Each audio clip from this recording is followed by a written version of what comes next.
Netcasts you love. From people you trust. This is Twit. This episode of Know How is brought to you by the Ring Video Doorbell. Stop crime before it happens and help make your neighborhood safer with Ring.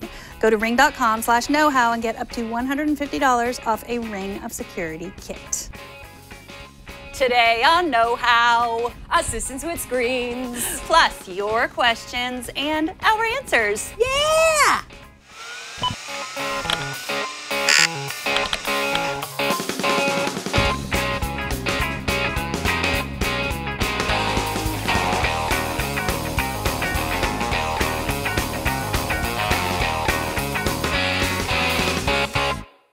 Welcome to Know How. This is the show where we tell you all about your Internet of Things, your IoT, your smart home, your not so smart home.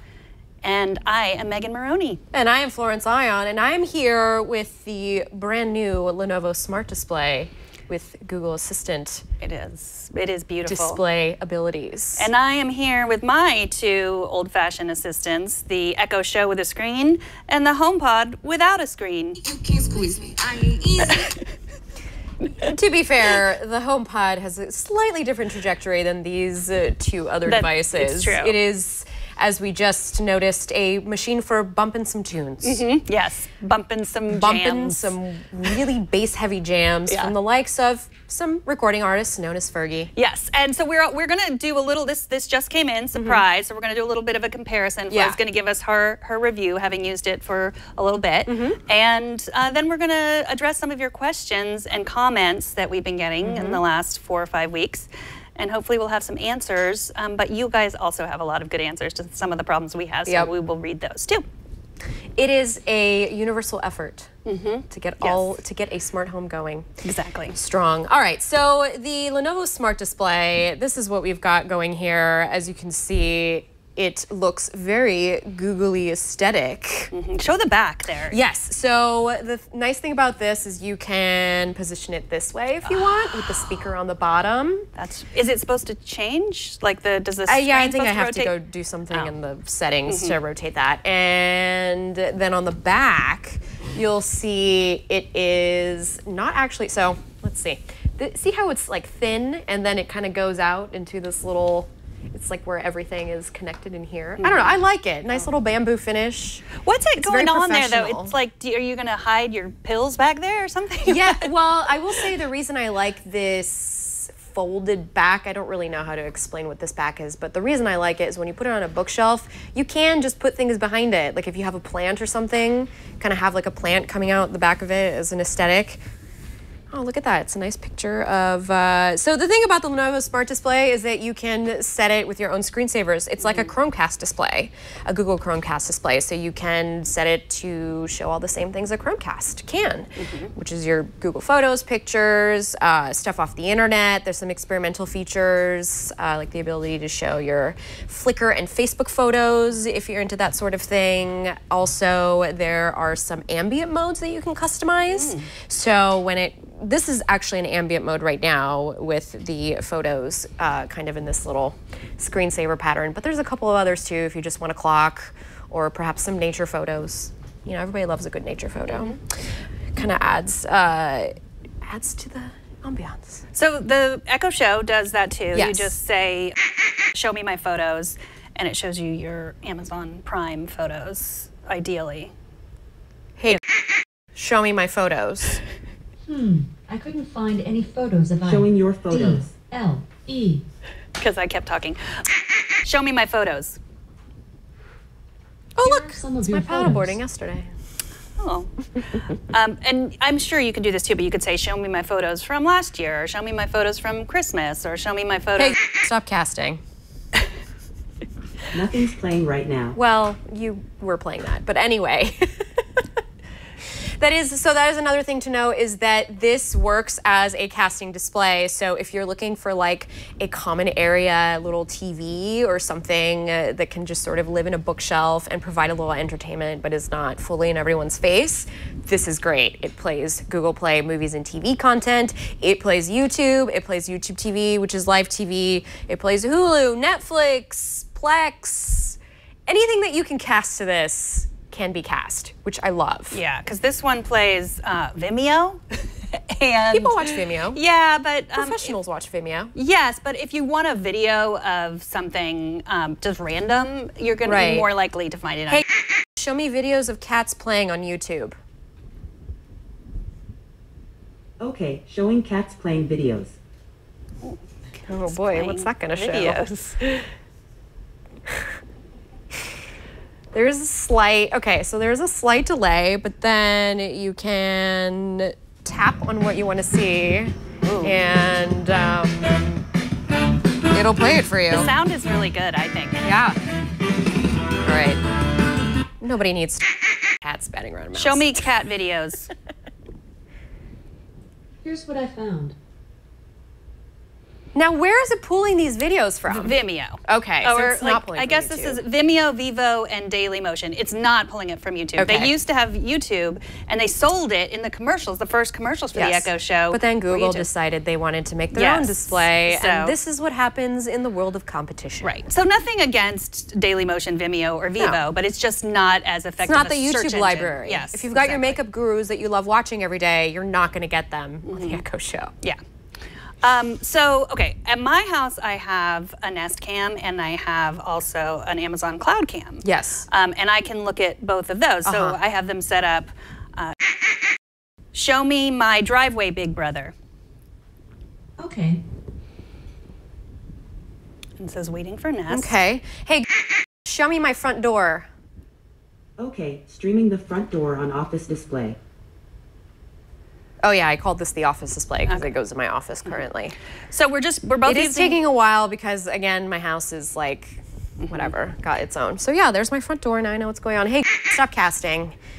So we both are using a Nest Cam here, but the Amazon Cloud Cam I also use, which is, as we know, not a Google product. So if I say, show me my living room, Big Brother.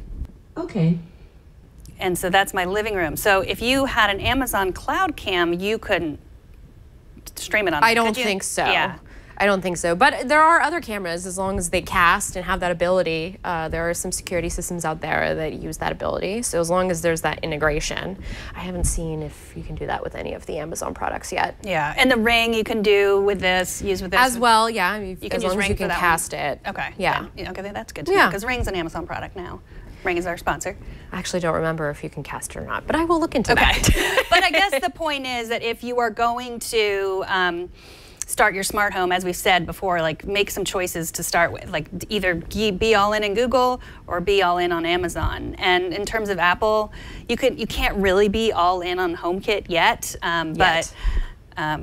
but you could be, but you're not going to have a smart assistant with a screen unless you're using an iPad or an Apple TV. It is important also to note that these things are usually good for keeping in touch with family across the country or across the world.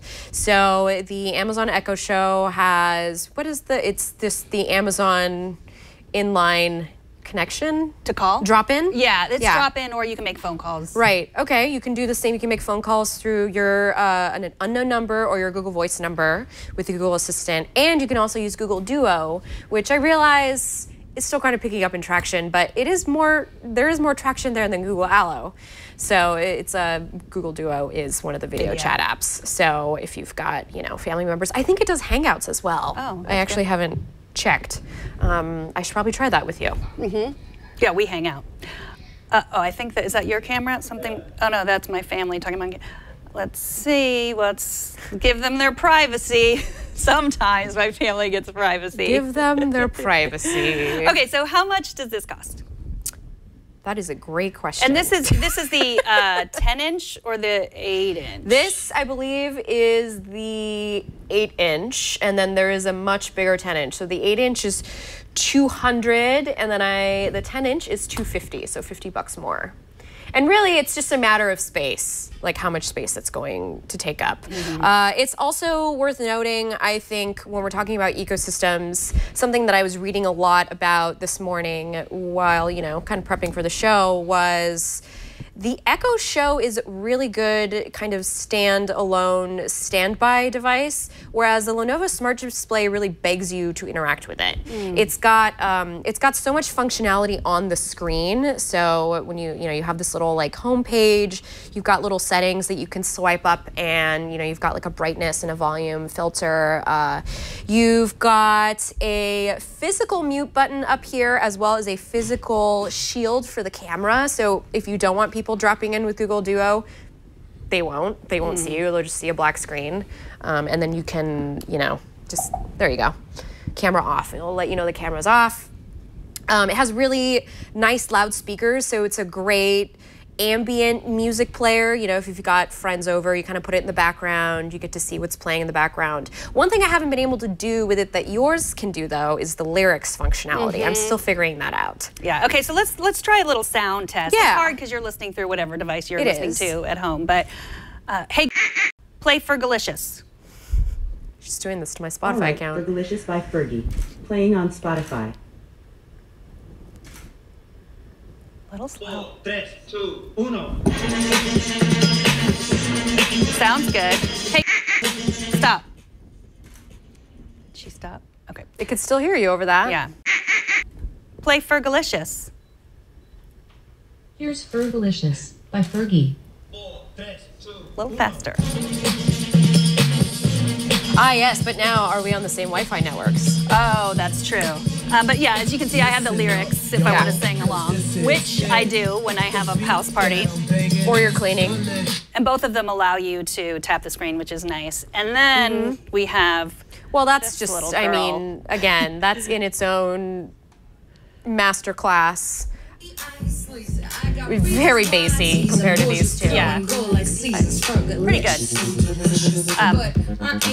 Okay, so the other thing that I think you can, I don't know if you've played around with this, but you can actually control your lights and stuff within the dimness and brightness I within there. actually have played around a little bit with it. I wonder if I can do it now. Hey, show the hue bloom settings. Let's see if that works. My apologies. I don't understand. Hey, turn on the hue bloom. Sure, turning the hue There we bloom go. on. So as you can see, I can turn up the brightness from right there. And because this is a color light, I can go in and actually change the colors as I want. So You cannot do that with the really love Amazon this. Echo, which is so frustrating. I can say, turn off all my lights. your family's home. Well, it is daytime, so I guess. Turn off all my lights. And all the lights just went off. But I can't, there's no feature where I can say There's no dim 'em feedback. or change the color. Well, you can add feedback, but the idea, I think, is that you don't necessarily need the feedback because normally you would be at home. Are you turning sure? them. Well, right now I'd like the feedback, but if I'm at home and I want it to turn off the lights when the lights go off. But what if you're not at home and your family is? Right, like Don't they right want to now. know what's going on? Because Yeah. see, on here, you have a lot more visual feedback. At least, to be fair, the devices that I have been testing with it a lot of them have been Google-made devices. So like the Nest, of course, it's going to have that visual feedback on there. I'm going to try it with a couple other third-party services in the next couple of days because I am working on the review for review.com. So I will be testing some of those things just to kind of see. But again, pretty much the outstanding thing to keep in mind is that the difference between Albuquerque and Go-Gurt is that one of them is actually, a little more conversational and the other one is a little more practical, I would say. But if you want to interact less with screens, then this might be the better choice for you, the Amazon Echo. Because if the screen is bigger, like you said, it calls you to interact with it. But also, I have no problem watching YouTube TV on this. I mean, I can get live broadcasting and, if I'm in the kitchen cleaning out the dishwasher, doing boring chores, I can put on my stories, no problem. It's a lot better than, you know, having a podcast on, honestly, because sometimes you want a little visual feedback. Yeah, and the only, like I said, you can watch YouTube on the Amazon Echo Show. You can also watch, you know, Amazon Prime videos. I don't really usually do that, but. All right, ready for some questions answered? Yeah, let's get through some questions. Okay. The first couple questions are about HomeKit issues. That's Apple's standard. That's a you. Yes, that's a me. And Kevin wrote us to say, in case you missed it, Belkin announced HomeKit support via firmware, a firmware update about a week and a half ago. It's supposed to finish rolling out to everyone soon. I was just able to do it this morning. Now I can use Siri on my Apple TV, iPad, or iPhone, as well as using the Home app on the iPad and the iPhone to control them. Awesome. So Wemo was nice enough to send us some of their plugs, and I was so excited about it that I bought 2 from Costco for myself. I hope you got a bulk deal. Well, two for $40. That's Costco. not bad. No, and Amazon, I think it's like, you know, I think $29. That's how I try to shop too. Yeah. I try to shop if you can buy 2 at a time. Yes, Saves you a little exactly. money. And if you have a Costco membership. So I haven't set them up yet, but I'm really excited because They're super easy. Yeah. I've used them before. The app is super easy and they just work like that. And they work on Wi-Fi, so you don't have to worry about any hub. Exactly. And then they did send us a hub too, the Wemo Bridge. So I don't know why we would need this. Oh, that's for HomeKit, actually. Oh, you need this in order to make them... I remember talking to them about that at CES, something along the lines. Don't quote me completely on that, but know that I remember talking about it. I don't know if a bridge is necessary. I thought that it was via firmware and you don't need a bridge, but maybe you do. But I'm excited because then you can make anything HomeKit compatible that has a plug. Any lights or, you know, coffee makers or anything like that. So salt lamps, you know, essential oil diffusers, coffee warmers in my case, you know. Bob had the best HomeKit tip for us. Yes. Last week I was telling you about how I always lose the little pieces of paper that say, that have the number that you need and the little code in order to set up your HomeKit. And he said he takes all of them and puts them in a secure note in 1Password. That way if I have to reset, I don't have to go running around finding the numbers. And that is really key, especially with lights too, because the lights, often the numbers, even not for HomeKit, but if I don't know if you need to set them up there, the numbers are on there and then you have to unscrew the light bulb to see them. And I don't have to do that. You don't have to do that? Not usually. No. Okay. Well, the HomeKit compatible ones, you have to. I like to give Megan a little trouble because we're always having a fake rivalry. This is not real. Sorry, Megan. But so I've been setting everything up in a note in my secure notes. Let me make sure before I show you any secret things. So if you want to make a new note, you just do that and say my HomeKit number is blah, blah, blah, blah, blah. And then if you want to make a secure note, just in case you don't know, you use this little share sheet, which is not immediately obvious, I think. And then you click lock note, and then you have a lock note, and I can lock it with my Face ID. So wow, look at that fancy Face ID. Now all my HomeKit is secure. It requires your face. Yes. Would you like to read the next question, or do you want me to? Because the next one, it's not about HomeKit anymore. Sure. It's about smart things. So this one's from David. David writes, I'm listening to you and Flo discussing hubs, and she mentioned smart things, and it's between $80 and $100. Well, when I got mine, I put it in my Amazon cart and let it sit for a week or two. Checked it daily, and one day it was $49.99, and I then completed the purchase. This is a product that will routinely drop to half price for a day. You can also use Camel to keep track of it. And that is a really good tidbit. Thank you for sending that in, because that's actually, as we were just talking about earlier, the 2-for-1er. There's a lot of deals on this stuff on Amazon, at Best Buy, I'm assuming at other retailers that carry these things. And it's kind of nice to know that you can find a hub for a lot cheaper. Definitely hold out if you can, or wait for a sale. Wait for a holiday to go shopping, because then these things definitely go on sale then. So this is, if you haven't used Camel, I highly recommend it. I've never used this before, You actually. haven't? No. So I just put in the URL. I'm like the target demographic for this sort of thing. It is great. So you put, $85 is the Amazon price. And not, you can see when the price goes, like, look at that. Like, that was, you know, November 1st. It went way down to around. Okay, so right after Halloween. Yes. So then I have it set to an email. It emails me whenever it goes down to 51.45. That was when I. That's how much you would spend on yes, and then you just click start tracking. So you just put a keyword in there. So let's say we want the Wemo smart plugs. We want to see when Amazon's going to sell them cheap, and I just put that in there. You can order now. And then of course. And then I want to pay. Let's see, $29 and nothing more than. Oh, it looks like the current price is $29. Maybe I want to pay $15 for it. And oh, it's never recorded, so it'll never tell you when it's gonna. Well, it's telling you we have never seen it this low, so don't place your bets. Yeah, that's the lowest recorded price. Yeah. Or best price? What about 25? 20. It'll go down to 20. Okay. So that's the best price. All right.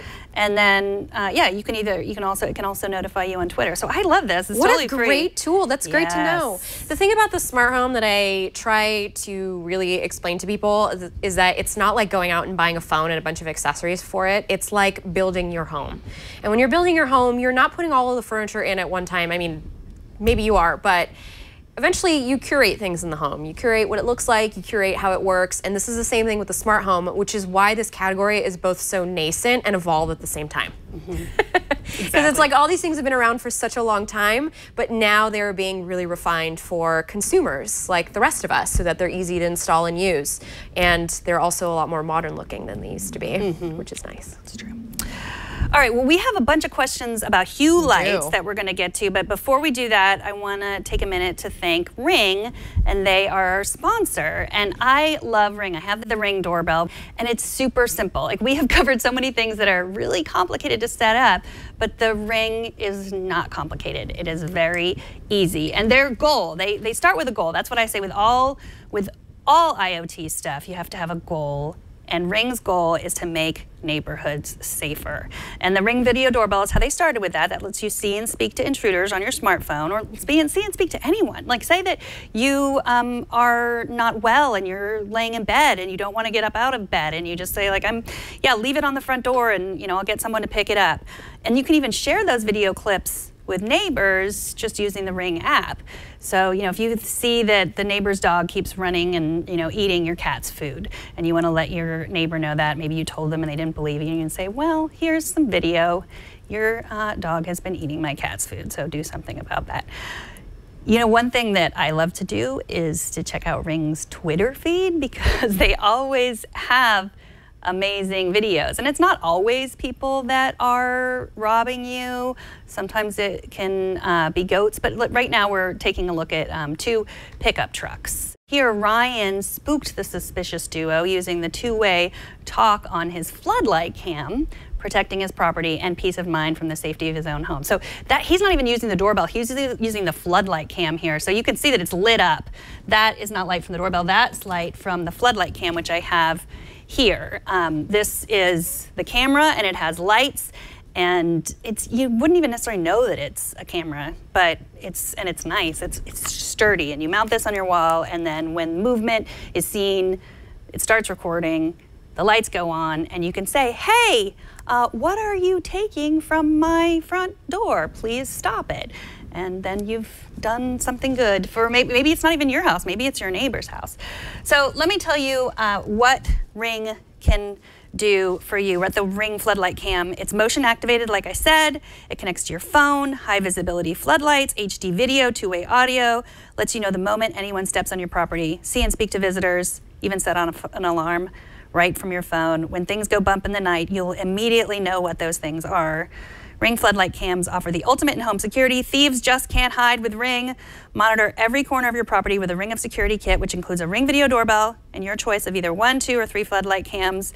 And connect your Ring video doorbell with your favorite smart locks and hubs for added convenience, monitoring, and security. This is great for people of any age. If you have little kids, I have teenagers. It's nice to know when they come and go. My parents have it. It's nice for me to know that they're safe from intruders with that. Stop crime before it happens and help make your neighborhood safer with Ring. Save up to $150 on a Ring of Security kit at ring.com/knowhow. That's ring.com/knowhow, up to $150 ring.com/knowhow. Don't forget to add the know-how, KNOWHOW at the end so that they know that we sent you there. And thanks to Ring. Real quick before we move on to our next batch of questions, I just want to clarify on the HomeKit hub. So that's required for older Wemo devices. The new Wemo Mini comes out with the HomeKit compatibility built into it, and this is a new thing that's going to be rolling out for a lot more devices. Okay, got it. So put some clarification out there. Thank you so much. Okay, so Bill wrote us in about his Hue lights. He says, I've equipped my home with Hue light bulbs in my lamps around the house. One of the issues I noticed when I started down this path was the light output of the standard white bulbs. Since before converting to LED bulbs, I had 150 watt bulbs in the living room lamps, and the smaller Hue bulbs would not cut it for light output. So I put a Y adapter in the lamp and put 2 bulbs in each lamp. I put each in a group so they would control together. Problem solved. So I didn't even know these Y adapters existed. We have a link to one of them from Levitron. I don't know if this is the best Y adapter there is, but it costs $3. Because I've had this problem too. Like the lights are not bright enough for me. Well, it's the Hue lights. There are other, like we were talking about on the Smart Light show, a lot of the lights have different hues, different brightness abilities, different color spectrums, and so the Philips in particular, I think because they're supposed to be like home lights, they make them very soft to kind of, that's what I'm assuming anyway. Whereas something like a LifeX bulb would be super bright because that's like the brightest bulb, but maybe for some people it's too bright. But I think this is a great, easy, cheap solution to if you've already bought into the Hue system and you're thinking, oh, come on, this is too low for me. I want to make it brighter. Then, you know, go spend under 10 bucks and get a couple of these and install them. I do wonder how the Wi-Fi, like how the app handles. Yeah, he said he put them in groups. So that makes sense. So I would assume, but I think, if you tried this and it hasn't worked, let us know. But I'm going to trust Bill from Illinois. Do you want to read Adam from Nevada, right around the corner? Yes, so Adam from Nevada. Thanks for fun and informative season of Know How IoT. Here's a short clip of the new feature for Hue lights, Hue Sync. You can download the Sync app on your computer, sync it with your iTunes, and party on. You can set color and intensity for this fun new feature as well. Let's check this out. I like it. Do you have a Hue Sync at home? I don't have a Hue Sync. Or Hue Sync is the app? Well, I do not have the app. I've used other apps to do this. So Hue Essentials in the Google Play Store for Android is a really good like third-party app that does this sort of thing. The name for iOS just quickly escaped me. I want to look it up really quick. But I know that there's one on there as well. You could also use an app, like if you wanted to just do fun stuff with the Philips Hue lights and additional lights that you have in your home, even out of the Hue ecosystem. You could download an app like Yeti or Stringify to do that sort of fun stuff. I'm loading the page right now. So if you have an iPhone, download the app called iConnect Hue for Philips Hue, and it does the same thing. It has automation, individual light control, group configurations, multi-bridge support, and even Apple Watch controls. So it's good to know that if you are bringing these devices into your home, there are third-party apps in your preferred mobile store that can unlock some cool stuff. So iConnect Hue costs $5. That's kind of the new 99 cents for apps, I think. Is it worth it? I mean, as we say in All About Android, support your devs. Yes, we're very much about done. Drop a cup of coffee towards someone's way. Also, Hue Disco in both the iTunes and Google Play Store is a great way to do that. And it actually has a sensitivity controller so that you can control how much the lights tune into the music that you're playing in the background. Oh, which is kind of fun. That is nice. So. All right, here's more about the Hue lights, more questions. Rowan from Brooklyn writes, I have a set of Philips Hue bulbs which operate with their own hub. I'm using an Apple TV to control some Wyze cameras and iDevice switches. This weekend, my DSL Wi-Fi became unreliable and I had to phone Verizon where they found a problem and eventually corrected it. The Apple TV HomeKit app didn't pick up the connection no matter how many times I restarted the network and the Apple TV. Then I remembered to pull the plug on the Philips hub and plug it back in. Ta-da! Everything worked. So it's easy, it's hard. It's like unplug and plug it back in, but now we have so many things to unplug and plug back in. It's hard to remember. I had a problem when I first installed the Hue Bridge. I installed it upstairs and connected it directly to our modem. And my husband upstairs has his PC wired to the modem down the hall. It's very dangerous when you walk around there. So we need to definitely childproof that.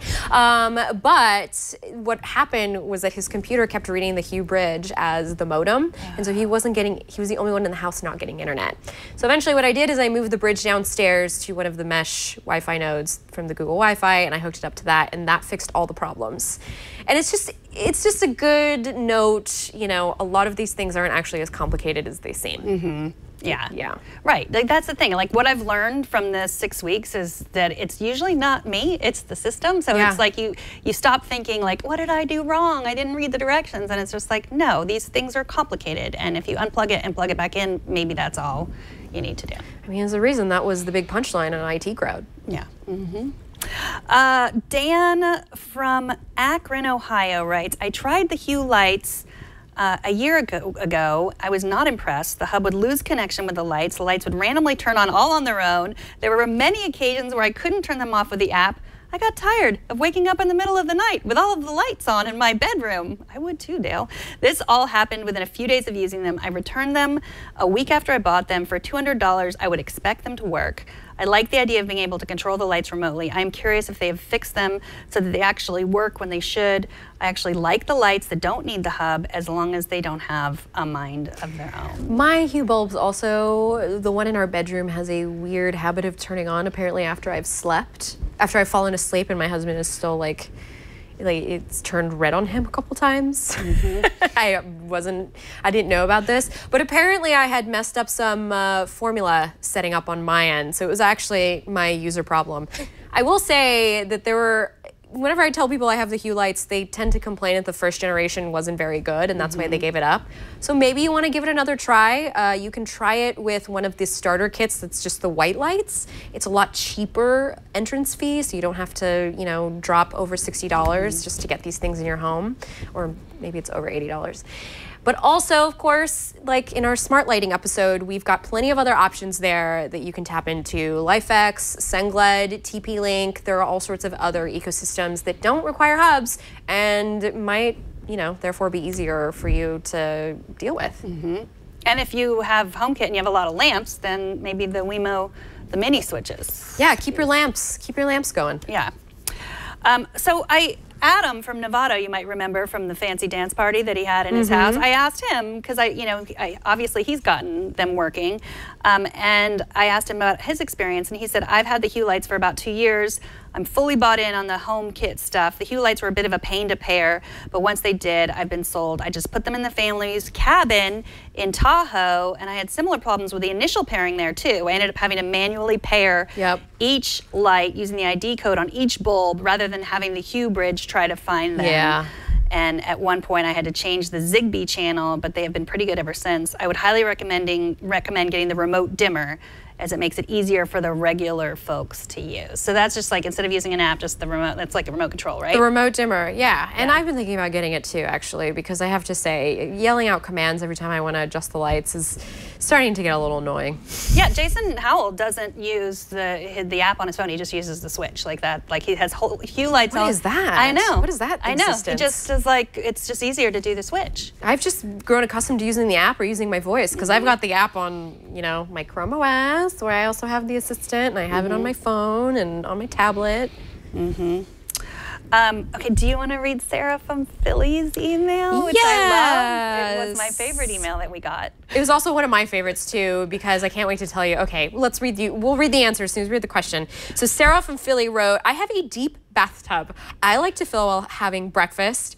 And yes, you do have a great life, Sarah, because I used to do this when I lived in San Francisco and I had bathtub, and unfortunately, I don't have that luxury anymore. But anyway, it makes my husband nervous it will overfill. So I temporarily set up the Nest Cam to monitor on the Echo Show, and we have our eggs in peace. I advise unplugging before bathing. I would also advise unplugging before bathing, because we have heard about security breaches and things like that, and you never know where that data is going. But in all honesty, this is a great little hack if this is, just a little life hack if you also enjoy a luxurious bath. There it is. There it is. Yeah. Oh, wow, that is a nice bathtub. She's got jets and everything. Yeah, that is a really nice bathtub. No wonder she likes to. I would soak in that in the morning before work too. Yeah. I mean, that sounds like a good way to, with your coffee in there. Yeah, so fun fact, actually, Kohler is coming out with a variety of connected, I want to say faucets, but they're not all faucets. I actually forgot what the terminology is, but bathroom fixtures. Yes. So a bathtub that fills itself. These are all enabled, Albuquerque enabled, and that's gonna get, we'll censor that. They're all enabled with Albuquerque, which is pretty cool. You can just use your smart speaker downstairs, have the water running upstairs, or maybe if you've got the Garmin thing in your car, you could set up your bath to be nice and luxurious for you when you get home. There's also things like connected toilet seat covers. There's a lot of stuff coming out. Yeah. So this year's CES was just kind of the advent of that. I'm very curious to see what other companies are going to venture into it. Yeah, smart bathtubs. I'm all for it because, listen, life is hard. Yeah, exactly. I think a little bathtub, luxuries. Yeah, and a bathtub, I think that, we could put a man on the moon. We can figure out how to stop filling a bathtub when it's full. I agree. Without that little hole in it. I agree. We have to have better technology than the little hole that sends just a little bit of water down there. Yeah, and I'm sure that there's some water sensors or something out there that would do this for you. I wonder if Stacey on IoT, which she had installed, I wonder if that or something like that. Yeah, exactly. Okay, here is another one from Mike from Waukesha, Wisconsin. He writes, so just how safe is it to let my smart home go about its business when we are not at home? Case in point, we got an EcoVac 901 and it ran fine on Monday. Today it appears to be up to some shenanigans per the map in the app, unless my house spontaneously grew some extra rooms and at odd angles. Since I left this morning, the app does not have a remote on and off. I'm a little bit worried about what I may find when I get home. I have reviewed a ton of these robot vacuums for Tom's Guide, and you think even if you buy the best one that costs the most money, that it's gonna suck everything up the best and that it's not gonna get stuck in anything. Wrong. Wrong. It's gonna find a way to get stuck. There's gonna be an errant rubber band on the floor, maybe that fell out of your grocery bag, or maybe you've got a cord on the floor it's gonna eat up. Things happen, which is why, and I know this is super inconvenient, but I like to schedule the vacuum only to run when I know I'm gonna be at home. So that way I can watch it if it's in need. I did try once to turn the vacuum on while I was thousands of miles away from home because I just wanted a clean house. I wanted the litter off the floor when I got home because my cat's a kicker. But it ended up getting stuck underneath the couch. So that happened. Yeah. Yeah. What I don't understand, the Neato vacuum that we love so much, why we can't remotely turn it off. We get notifications that say I'm stuck. It's just that one. The BotVac connected will let you turn it off remotely, and there's a couple of other models that let you do that. But for whatever reason, that one doesn't. Yeah. Which is... Yeah. Well, it is. I mean, it's surprising to me what devices will work remotely and what won't. You can pause it and then just leave it there to die. Right. Well, that was what we were saying about the HomePod, which is weird. Josh, who is RTD, he likes to play music for his birds while he's at work and they're home alone, and he plays them with the Amazon Echo because he can control what the music is and how loud it is, right? But then gotta be careful what you are teaching the birds. Yeah. So, but then Josh, you can't use a HomePod because you can only turn it off and on, right? Actually, correction, I actually play NPR for them during the day. Sorry. Wow, you are really edifying those birds. I'm worried about what they're listening to. Listen, corvids are very smart. I know you don't have corvids, but... So what you're saying is that I could go to the Amazon Echo app on your phone and play Fergalicious for them. Yes, I could do that right now. Okay. And then you're going to go home and watch those birds booty bumping. It's going to be great. Birds booty bumping. I don't know. Cute. Well, yeah, so it's weird what you can control and what you can't remotely. It is, and everything is proprietary in its own right. But if you are afraid of something going awry, just maybe wait until you're home to deal with it. I will say the robot vacuum, even though I do have to watch it when I'm at home, it really has helped my cleaning life. It has mine too. Yes. And I usually set it to, right when my kids go to school, I set it to go off because it's very loud. And so, it is. like, there's a lot of chaos at, 7:30 in the morning when everyone's trying to get out the door. And so you don't want something rolling around on the floor when you're trying to make a bagel. Exactly. Yeah. So, it's good for getting dust off the floor. Not good for super serious cleaning. And cat or dog hair, I think it's great for. All right, I think it's the time in the show for show and tell. Yeah. What? All right, I'm super excited about our WTF IoT for this week. I'm so excited that I have to apply this pin. Oh, I see why you were posting about those ears the other day. Hold please. Alex lent me his pin so that I can get properly. You got to get into the Starfleet. Yeah. I am Starfleet, and I'm wearing a skirt because, as we know, all the Star Trek ladies wear skirts and not pants. This is the Star Trek Mood Rock. Is that a good place to see it? It is not a Himalayan salt lamp. No, to my chagrin. It is not. It is from. Let's see. I don't know as much. It's from the original series. Right here, it is highly detailed and realistic, as you can see. It's from a certain episode, I forgot which one, but it faithfully reproduces Helmsman Sulu's thrilling Alpha 177 planetary experience. So, it has batteries inside it, or you can plug it in with this USB cord, and it has a realistic phaser right here. And I can set phasers to stun and turn it on. And I don't know if you can see that it's turning red. Oh, can you there we see go. that? Yeah, it looks like a volcanic, pulsating. It's going. Oh, you got keep hitting it.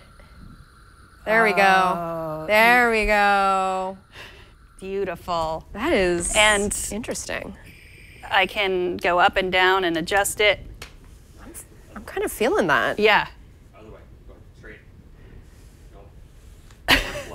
There we go. There, perfect. And I can also change colors on it too. That's a little bit yellow. And I call it a WTF IoT, but it really doesn't connect to the internet at all. It runs on batteries. You could connect it to the internet if you connected it to one of those Wemo smart plugs. That's true. You totally could, because it does have this plug here. And then you could schedule the routine. Yes. Yes. Or you could just use the phaser, which is really fun to use as well. It's also fun. It's a neat party trick, as they say. Yes, this came from ThinkGeek, ThinkGeek exclusive, and it's $69.99, purchase limited to 2 per customer. So I know you want to blanket your house with the Star Trek original series Rock Mood Light. But if the Rock Mood Light isn't your thing, I highly recommend these Bluetooth headphones that fit in your ears and make Spock ears. Pretty nice. And if you're not into Star Trek and you just need something to set the mood, a Himalayan salt lamp is $20 on Amazon, and you can also connect that to a Wemo Smart Light and have it turn on just like I do at home. Yeah, exactly. Uh-oh, my ears are falling off. Well, that's what happens to poor old Vulcan. I have pointed ears anyway, so I'm always looking for headphones that will fit in my ears. That will accentuate. And these, I'm not going to vouch for, like, the sound is great for podcasts, but I mean, if you're a total audiophile, I don't know if it's worth it, but I just like the way they look, I think. I wish you had some dangly earrings on so we could go full Vulcan femme right now. Yeah. Oh, yeah, exactly. And weirdly, the Rock also comes with this emergency blanket in case you're caught in an emergency. Well, earthquakes happen. Yes. I think that's it. As they would say, that's a wrap. Next week, we're going to hopefully talk about security. Oh, we're talking about security next week. Yeah, so like anything. security cameras, home security security, systems. do-it-yourself home security, and security cameras. Get ready, Because I'm bringing them all to the studio. Oh, I will get ready. And so I feel like we need to cheers at the end of an episode. So do you want to cheers with my HomePod, or should we cheers with Also very sensitive. Let's cheers with our smart displays. All right. See you next week on Know How.